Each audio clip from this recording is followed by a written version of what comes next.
It is. And, I'll be frank and like, we're not afraid of competition. So when you say New York, we're not going to compete. Yeah, we won't compete on some angles, but I think in terms of access Fair, to fair. Don't sports, want to undersell you, Brian. that's Jeff. Sorry, that's a fair that's point. okay. But in terms of just access and the density that we have here with sports Mhm. organizing, you mentioned a couple of them, but you said the Speedway. We have 20 motorsports teams based here. The new F1 team, the Cadillac F1 team, is Mm. based in Indiana, I and didn't that's just realize that. yeah, that's Wow. just motorsports. IndyCar, the circuit is based here, their corporate office, and we've got USA Football and USA Track and Field and USA Gymnastics and the American College of Sports Medicine and the National High School Sports Federation is here. And so like it just keeps going. It's so deep and so dense here. And so when you think about like, well, how do we compete with the New York or, the West Coast in the US?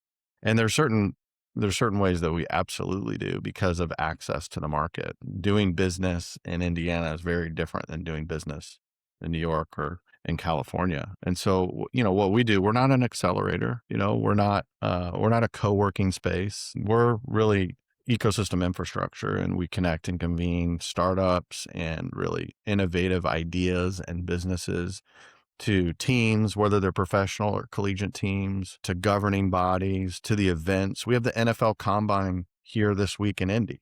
Right now, it's happening. And it's been here ever since it started in 1987. It hasn't left. What do the NFL Combine, the NCAA, the Indy 500, and about 50 plus sports tech companies all have in common? They all call Indiana home. Jeff Hintz is the guy making sure the world knows that. Jeff is the VP of Innovation at the Indiana Sports Corp and Executive Director at SportsTech HQ, where he's building the infrastructure to connect startups to the ecosystem, to pro and university teams, to governing bodies, and to investors. Before this, he spent over 16 years at the PGA, capped by acting as the director for the 2016 Ryder Cup, the highest grossing operational event in PGA history, and a win for the US, by the way. In our conversation, we get into why Indiana might be one of the most underrated sports tech hubs in the US, how Sports Tech HQ acts as a landing pad for international companies looking to enter the American market, and why youth sports, which is still run on spreadsheets and payment apps, is one of the biggest open opportunities in the world of sport. Here's my conversation with a good friend, Jeff Hintz, the VP of Innovation at Indiana Sports Corp and Executive Director at SportsTech HQ.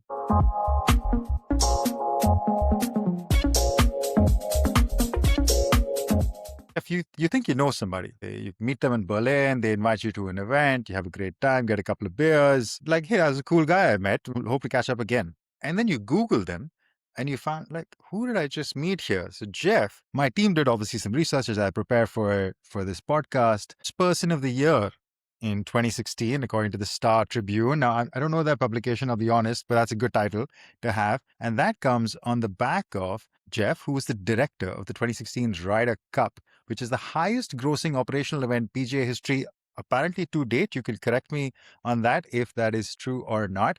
And I should say, I think the US has won only 2 out of the last 8 editions of the Ryder Cup. So maybe that's what they needed. They needed you in New York, not whatever else they had going on. So while we will cover SportsTech HQ and all the amazing work that you do there in Indianapolis, and why we have you here, I do want to start maybe with the 2016 Ryder Cup. What was that like for you as a learning experience leading up a major championship like that? Sure. Well, first off, thanks for having me on. I appreciate it. Yeah, I mean, I can't believe it's already been 10 years since that event. Here we are 26, and that was 2016. It takes a great deal of effort from a highly dedicated team, a lot of which actually moved to that state or that community for a couple of years at a time to organize and plan and then ultimately execute the largest event, I believe, in golf. And for me, it was like a dream scenario. Like I'm a sports kid. I grew up playing sports, and here in Indiana, I grew up playing basketball a lot, and that was my passion. And then I fell in love with golf, with the whole Tiger Woods movement, and really wanted to make it my career. And so to me, that was kind of the end of my journey of being in golf on the event management side. And it was really the kind of the culmination of that part of my career. So what was it like? It was, I won't say highly stressful, but there was a lot of pressure involved as being kind of the asset for the PGA of America that drives really a financial engine every 4 years. It's an important event. And so there's a lot kind of on that, on the shoulders of the team that's on the ground. And I was fortunate to be in a place where I led that team. And, the event speaks for itself. It's a great event and it makes it a little bit easier to sell. However, there's so much that goes into it that most people just don't understand when you're watching an event like a golf event or the Ryder Cup on TV. People think that it just takes weeks to pull off and plan and organize. But in this case, it's 4+ years, for a 6-day event, and 3 of which are, the competition days. So a great deal of pride coming out of that. The fact that we got the victory was just even sweeter for me. It allowed us to have a really fun night on Sunday night after the Ryder Cup in 2016. And I was so fortunate, for me, it was always kind of being in the right place at the right time. Is everything when you're in that business and somebody leaves or goes for another opportunity, and then it's the next man up, and that was me for the Ryder Cup. I got that call in kind of mid 2014 and jumped on it. So yeah, it was great. It was a really cool experience, and I don't know that I'll have something in my career that'll kind of match that. Just the level of there's so much anticipation for an event like that. It's a global event. It's highly covered all over the globe. And there you are on the ground on the first tee of the Ryder Cup with the team that you worked with the last couple of years, organizing it for that first tee shot. It's just a lot of pride. I can imagine that sip of beer on that Sunday night or glass of champagne or whatever you had would have tasted very, very sweet. And I'm sure those big, broad shoulders of yours handled that event incredibly well. I mean, it's, as you said, it's a moment of huge pride. I can only imagine the stress and the pressure of carrying a major event like that. And that's, I mean, part of your career, let's say, is 16 years.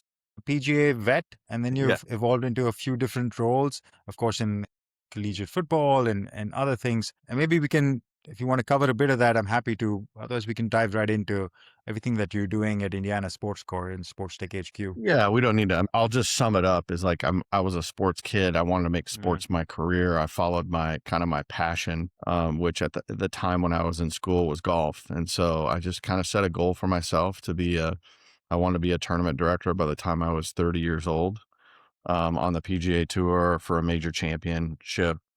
And when you really add that up, how many positions there are, at least in the US, it's like under 60 total positions. So it's a pretty bold goal for me to make when I'm a young kid that I want to be a tournament director.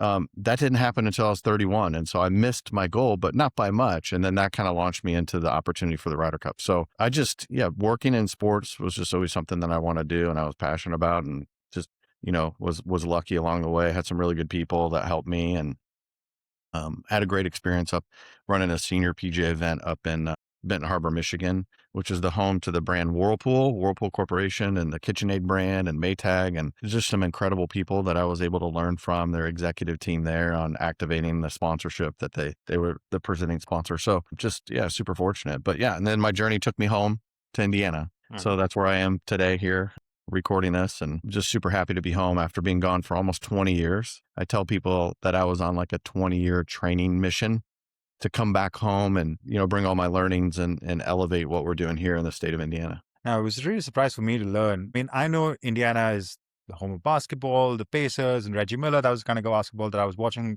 growing up, showing my age here, but very proudly so. The 90s basketball was amazing to watch. But when your colleague Brian reached out to me, and that's how we connected, I mentioned it a bit in my intro, on the first line, that we met in Berlin when you guys came over because the Colts were here in Berlin for the NFL Berlin game. And Brian reached out and he said, hey, we'd love to do something, which we ended up doing. It was a great small event before the actual game. And the presentation that Brian sent me about, hey, here's what SportsTech HQ was about, and this and that. And I remember seeing a slide which had about, 50, 60 startups. And I was like, oh, okay, cool. So these guys work with a lot of startups that are they coming to Indiana? How did they have so many startups? And I asked Brian the question on the call, are these all Indiana startups? He's like, yeah. I was like, oh, there is quite an ecosystem in a place that I didn't think was actually a hub. And then you get educated on, there were other slides in that deck which said, oh, there are a lot of sports entities here, including the NCAA, of course, the Indy 500 and various other things. So it makes sense that Indiana is kind of a SportsTech HQ in the US. We're not going to compare it to New York or whatever, but there are bigger markets. But this is a very important market, maybe underrated by a lot of people. It is. And, I'll be frank, and we're not afraid of competition. So when you say New York, we're not going to compete. Yeah, we won't compete on some angles, but I think in terms of access Fair, to fair. Don't sports, want to undersell you, Brian. that's Jeff. Sorry, that's a fair it's point. okay.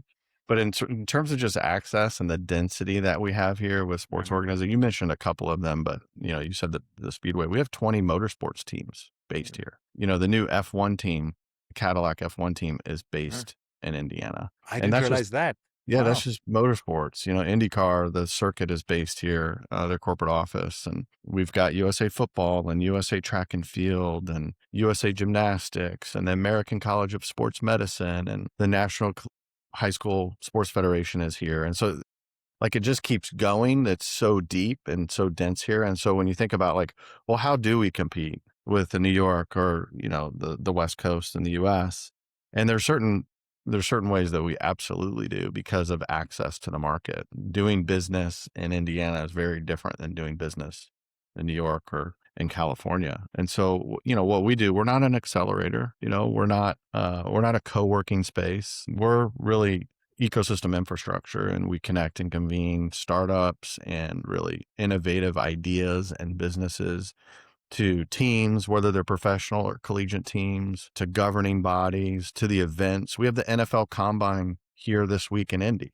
Right now, it's happening. And it's been here ever since it started in 1987. It hasn't left. And in a few short weeks, we'll have the men's Final Four. The college basketball championship will be here in Indianapolis. We also connect to universities and also investors. And so that's all here in one market. So it makes a lot of sense for companies that are in sports tech to at least be aware of Mhm. Indiana. Like you weren't aware of Indiana. You've heard of it, maybe like maybe agriculture's big here. You've heard of the Indy 500, but when you dig a little bit deeper and you learn more, and frankly, that's one area that we're trying to get better is like, we just need to help educate, the world on what happens here in sport. And I mean, obviously, shout out to the WNBA as well. Like Indiana is the hub of women's basketball. Yeah. So, exactly to your point, I'd heard of it and know the place in like kind of sporadic context, but not the full view that you've just described, which is there's so much happening. Now, you've been in that role, I think, 3 and a bit years, right? Yeah. What talk to me about some of the highlights? Like, what is some of the stuff that you've done that you're proud of, and like in terms of connecting startups Yeah. to that ecosystem, and also on the other side, what does success look like for you? Like, what is the main objective that you're really trying to drive for these companies, and let's say for that ecosystem that you work in? Yeah. So I would say, maybe some of the highlights. I guess I go back and a little bit of a history is like Techstars for those that are familiar with Techstars. That was really the genesis of the sports tech movement here in Indiana. We had the first ever sports tech accelerator in the US based here in Indy. And we had 6 cohorts come through that over the course of 6 years. And there's about 66 companies that came through and were able to really get a taste of Indiana. Sports Tech HQ was really developed and came online just a couple years after that first cohort. So there's a few that came through the program. And really, we were like, well, what's next? Like, we're going to bring folks in, we're going to help mentor them as Techstars does. But how do we get them further like connected to the ecosystem here? And that's where we come in. So we've got a team of 4 of us, and that's what we focus in on every single day. So I think some of the highlights, I go back to like the history of like, once again, Indiana, and this may sound like an Indiana commercial, and I apologize for that, but Indiana is home to the very first sports commission in the US. So the Indiana Sports Corp was the first one. It was founded in 1979. Today, there are over 350. So if that gives you any idea, like there's a lot of competition and a lot of markets that are looking to Indiana as the success that we've had here with sports to use a model, or at least a portion of that model, to help bolster their economy or their community, giving people things to do and go to big events. And so when I think about highlights, I think about the history, like Sports Corp, first sports commission ever. Sports Tech HQ, we're not familiar with another organization that is doing what we do that is really specifically aligned with a geographic territory. Like you do incredible work, global, right? There are other groups that are doing and more global, not specifically tied to a specific area. That's what we do. We're here for this area. Now, we have global ties and connectivity, but the thread is it always kind of comes back to Indiana's. How do we help companies grow or scale? And we think we have an unfair advantage here in Indiana because of all those organizations that I mentioned. Highlights for us, for me, like I'm a storyteller, marketer, and it was really like helping craft the messaging around, let's talk about what we do. We're not making stuff up. Well, this is what we do here in Indiana. This is what we've done for so many years. Sports is an important part. And we need more people out in the world talking about that and connecting with people that it matters to. And that was really kind of the first year / 2 years for us, is just getting the word out about what we're doing. And then just to see some of these groups that we've been able to connect with that have committed to Indiana, and to see them grow and scale, that's probably the most rewarding. Like today, I got a note. I won't say the company because we're trying to stay anonymous, but I'll tell you that one of our staff members nominated one of the sports tech companies that is in our collective here in Indiana for an award. And that award was nominated because of the success they've had, the growth they've had over the last few years. They're scaling rapidly. And so when I see things like that, like that's a highlight for me, because it was what we set out to do. Let's celebrate those that are and help them grow. But then we're actually celebrating them by nominating them for awards. And so that's just probably a little bit of a highlight. And I think for me, like sometimes we take for granted, Roan, here in Indiana, like all the stuff that we have that comes to our state for sports. And I think we're just a little bit numb to it. But if you were to tell a city that, well, you could have the NFL Combine, and then 6 weeks later, you've got the Final Four, and then, sprinkle in a WWE event here and there, and then host the USA Swim Trials in 24, and the NBA All-Star, the WNBA All-Star game. All these things have happened in the last 2 years here in one spot. Mm. And so those are highlights, because what we do, like tomorrow, we're going to host an event around the Combine, and we're able to use these events and maximize the fact that these are on the ground here, and help kind of champion the industry for sports tech right here in Indiana. Which makes a lot of sense. I mean, that's the role you play, to knit the ecosystem together locally and then spread the word about all those great companies. So in terms of focus, is it only companies that are born in Indiana or set up in Indiana? Or is it, as you said, I think we're here to invite companies, like especially international companies, right? I think we talked about this, that if they want to come to the US, Indiana is a great landing spot for them. Yeah. Simply stated, I think, from a vision standpoint, it's pretty simple. I think if there's a company or someone that wants to launch a company or maybe expand their operations anywhere in the world, and it's a sports tech company, we want to make sure Indiana's on their short list. It's incumbent on us to make sure that company is aware of what's happening here in Indiana. And, it's not for everybody. There might be advantages to other markets, but we do think that once a company comes to realize what happens here in Indiana, it becomes a little bit more of a level playing field for us, frankly. Like, you have the East Coast, you have the West Coast, and sometimes I hear people say, well, we're the middle coast, right? So consider being in maybe a smaller market that has more density. You might be able to get more traction on a quicker fashion here. That's a strong pitch. It's a strong pitch. All right, Jeff, let's take a step into the ecosystem at large, not just in Indiana, but the sports tech globally and everything that you're seeing.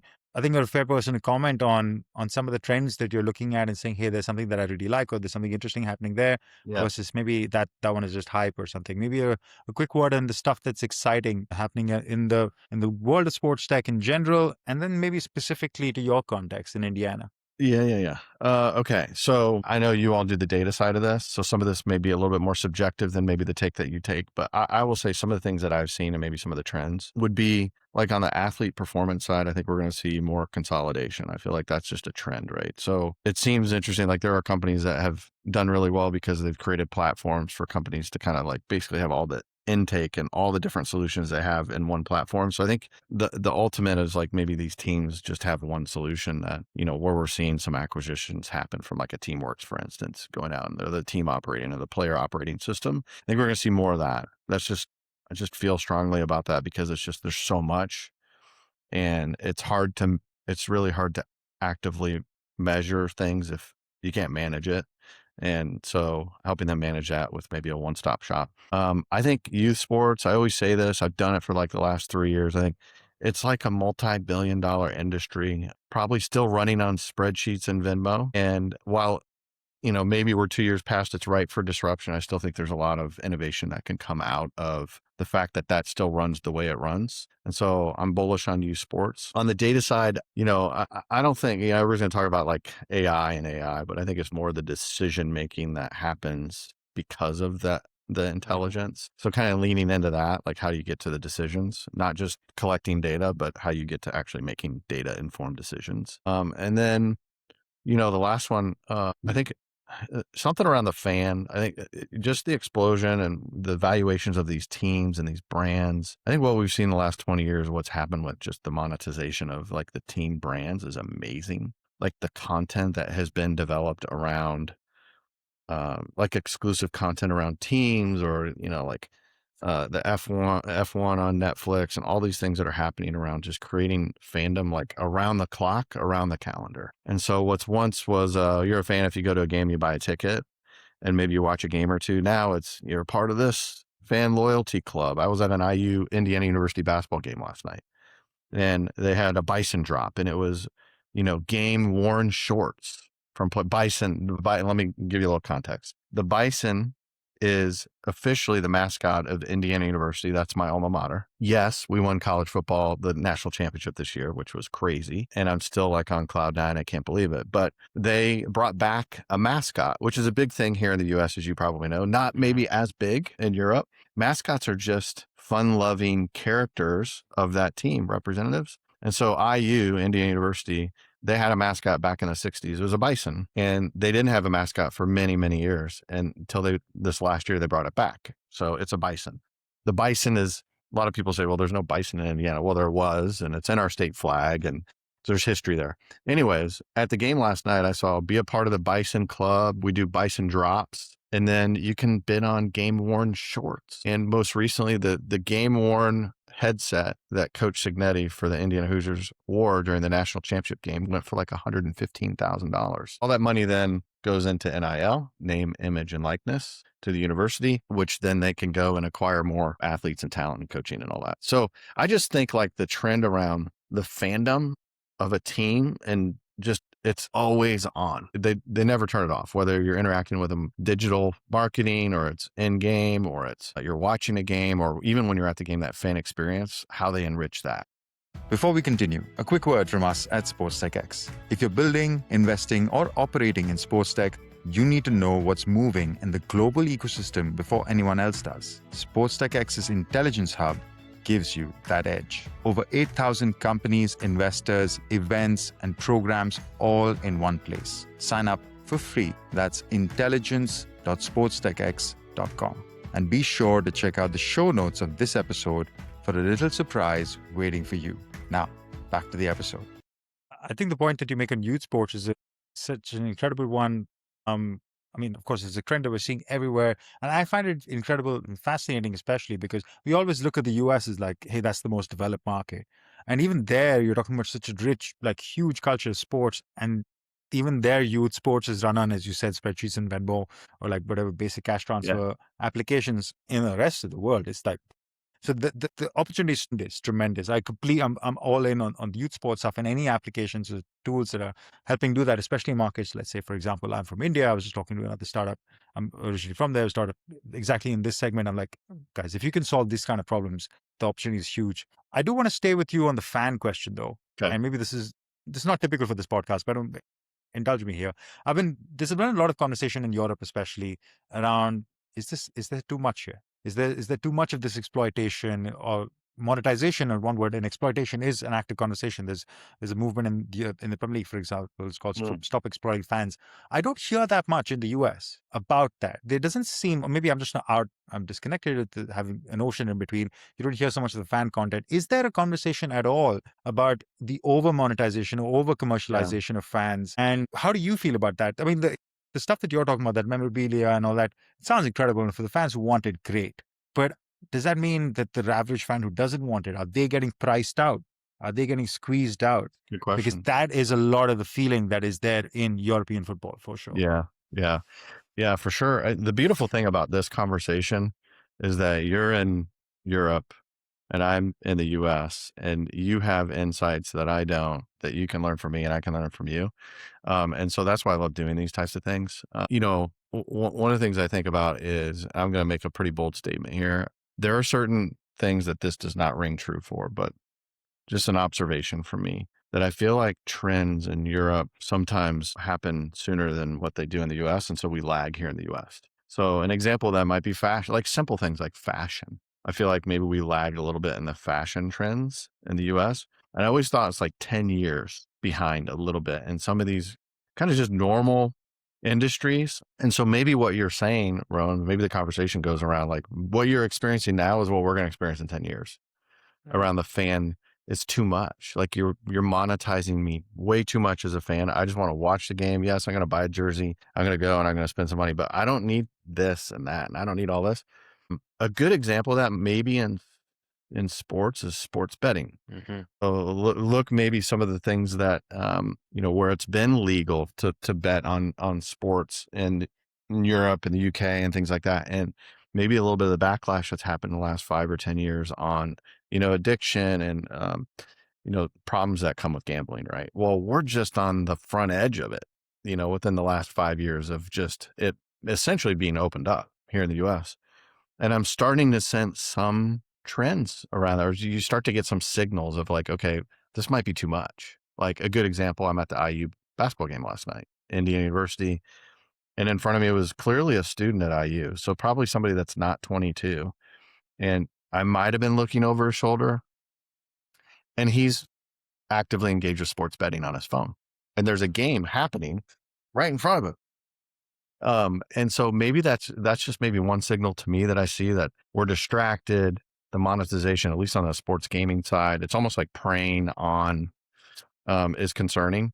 So I can see your point for sure. Like there's maybe a point where a fan goes, okay, enough's enough. I've like spent way too much time and resources on being a fan of this team. As long as there's optionality for them though, I don't think it matters. And I think that's a really fair point because I think, and we're going on a bit of a rabbit hole here, so we can cut off at some point, but I think the question of optionality is the one. It doesn't feel like there's an option here because it feels like all you're doing, and it's not in Germany, by the way, I have to say, the Germans are incredible about it. The way that, the German football league, especially the 50+1 rule, I don't know if you're familiar with that a bit, but basically every club, barring a couple like the Red Bull Group and Bayer, who own a club and stuff, but every club is 50+1. The fans own a majority. So they control the club essentially. Amazing. It's incredible. It's incredible, right?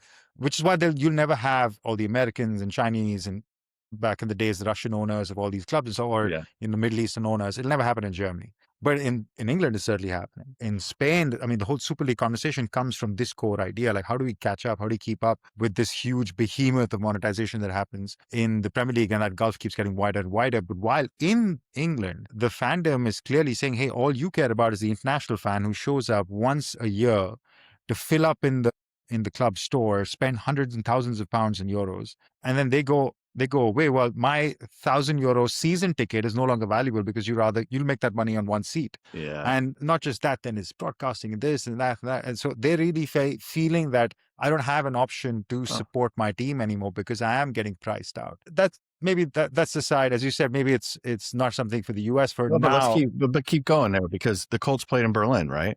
Yep.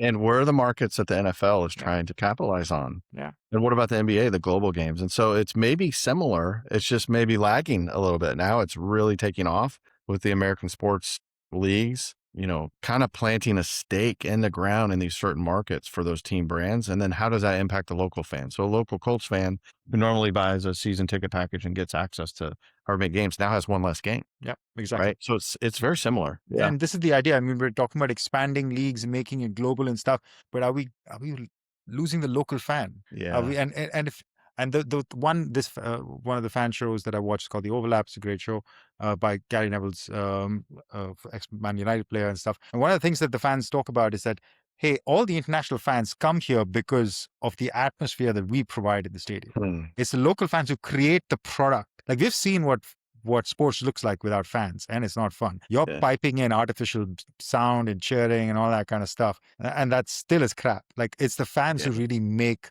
the sport, like the fans who bring the monetization to the broadcast and everything. And if they're less of us and it's more of the one-time international fan who doesn't know the songs, who doesn't know the cheers, that product weakens. And so basically to sum it up, are we killing the golden goose, right? Well, is everybody just feasting up on breakfast a bit too much and let's leave some eggs in there kind of thing? What is the saying? What is the saying? Too much of a good thing might actually be a bad thing. Yeah, of course. Too much of anything, right? But exactly. Maybe there's merit there to maybe put some caps on that. So, you're going to invite an international fan base to buy tickets into Chelsea or whatever game, but maybe you limit that. And so only a certain number of people can experience it, and you price that accordingly, but you still get one of the coolest experiences I've had in the last year. at a sporting event was at FC Union Mm-hmm. when we were in Incredible. Berlin, I and think they you got played. the Bayern Munich game, did you? Yes, we did, and so that was my first experience going to a soccer or football match outside of the U.S. And rarely have I been to anything other than youth sports. My own kids playing soccer. I think I went to like a friendly match in St. Louis against like Man City and Chelsea one year, but that was a friendly match on a baseball field. So it was very different. Anyways, what you're saying, the energy that was in that building for that game, you can't replicate. I don't think you can replicate that if you don't have the model that you talked about, that 50+1. And so, thanks to it was Four Talents Analytics that enabled us to go to the game. They're a local company there in Berlin. And what an experience. I mean, there I am. I'm an international fan in your neighborhood, right? Don't know anything about the club. Don't know the chants because everything was in German. But I got to experience something. I walked away with a scarf, and I've got a new favorite team in Germany because I had that experience. It's kind of fascinating if you think about it. But that model, I wish, Ron, somebody could figure out, and I know that's been attempted, but like fan-owned leagues or teams, here in the U.S., like the Green Bay Packers are the one known as, you have shares of the team. It doesn't really mean anything. Your name's on a piece of paper. But can you imagine if that's the way it really was? Like the fans own the teams. Yes, it could be a disaster, but I don't know. I feel like, or micro ownership into teams, kind of interesting model. It's super interesting, Jeff, and maybe that's a good segue into what we usually talk about in this podcast. But that was a great departure. Really enjoyed that. I do want to make a couple of points there because I think the segue back in is that where tech plays a role in that, right? Like tech allows, there are various tools that allow either fractionalized ownership or represent better voice or a better representation of fans in football and stuff. But before I go there, to see your face light up when you talk about FC Union and to talk about Union Berlin, that is the juxtaposition of this. Hey, Yes. I'm making a connection with an international fan who's now a fan for life of my club because they got to experience it. And now I think, as you rightly said, it's up to the clubs to create that balance of how I created a really engaging way to allow these international fans to come in and experience what we have to offer, which is an incredible product, and then go spread the word and make new fans. And that's how we, increase fandom, increase monetization, blah, blah, blah. And maybe charge them a couple of bucks extra for it, which I think you would probably happily pay, while preserving that local fan, allowing them who've been fans for generations, right? It's probably not just that kid, it's that their dad and all that. That's right. And, grandparents perhaps who've been Agreed. supporting this club. And tech plays a layer there. How can you tier fandom? How can you respect heritage in their fandom and stuff like that? So really, really interesting conversations to be had. And I really think that this piece is getting underlooked. And I think there's more scrutiny to be put on there. Jeff, there is definitely more scrutiny to be put or worth more talking more about everything that's coming up in SportsTech HQ. So give me an idea of the roadmap. What does the next 12, 18 months look like? Yeah, I mean, 12 or 18 months. I mentioned we've got 4 people that are focused. Every day we wake up and we are focused on this ecosystem here in Indiana. And it's not just physically in Indiana, it's globally, as I mentioned. So we've got a number of events that are coming up. Obviously, I mentioned the 2 that are right with us now, but we're going to be out at Peak in Vegas. I know that you guys are a little bit involved in that too, and excited about that, and the guys at Peak, and seeing how they can pull the community, the global community of sports tech together. And so we're going to have a few of our founders that are part of our collective, 50+ companies that are part of the SportsTech HQ collective that are going to be in Vegas, and perhaps getting introduced to potential new clients or investors or whoever's going to be there that can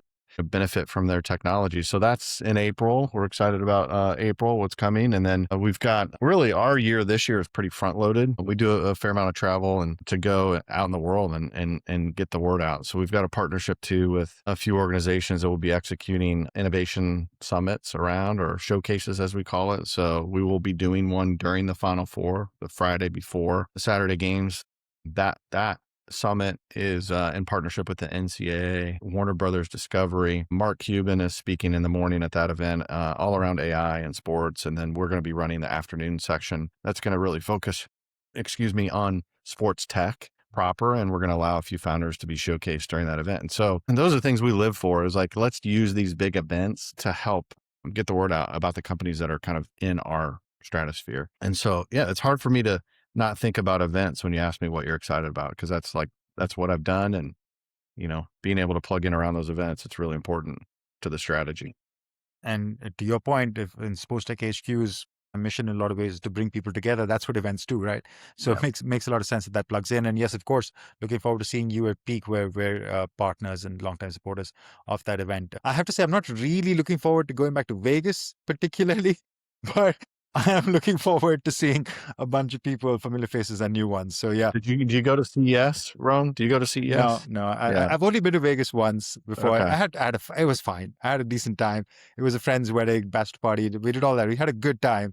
Yeah. I didn't get it. Vegas wasn't for me, let's say. It's But maybe yeah. I'll see a different side of it. Yeah, I've been to CS the last 4 years, I think. And I think in year 4, I finally figured out like how to actually tackle CES relating to sports tech. It takes a little bit to navigate just the monstrosity of what that event is. But yeah, it's Vegas. So it's good for like maybe 2 nights. But if you're there for longer than 2 nights, it's a lot. Fair enough. We'll keep that in my itinerary planning. Jeff, it has been an absolute pleasure, mate. I've kept you longer than I usually do, but I've really enjoyed the conversation. Like I said, we went off road a bit. That's my fault. I apologize. No, nothing to apologize for. Absolutely enjoyed it. I hope our listeners did too. My last question, where I always end the pod, I always want to know, because I believe if sports fans first, as you mentioned at the start, it's a pleasure and a privilege to work in this industry. I want to know, what has been your favorite sporting moment? Oh gosh, it's hard for me to like just single one out. It's got to come from golf, isn't it? Well, I think the Ryder Cup one was pretty big for me, just because it was a big part of my life and the family. Like, we all made some sacrifices for me to do that, and so being there to celebrate with my wife when the winning putt went in, that was important. So that was a more career thing for me. Wow, but like yeah. as a fan, imagine following a team for 30 plus years and that team being worse than average, terrible, like just not good. And that team has been Indiana University football, college football. Right. When I was a student at IU way back, we won 13 games in 4 years total. We were 13-31. In this last season, Indiana went all the way undefeated and won the national championship. So I was able to be at 4 of the last 5 games. I did not go to the national championship game, but I was at the Peach Bowl and I was at the Rose Bowl. I brought my family to that, and then was at the Big Ten football championship. And so just the series of those events, because I couldn't imagine it getting any better than us beating Ohio State in the Big Ten football championship. And then we went to the Rose Bowl and we smoked Alabama. And then we went to the Peach Bowl and we smoked Oregon.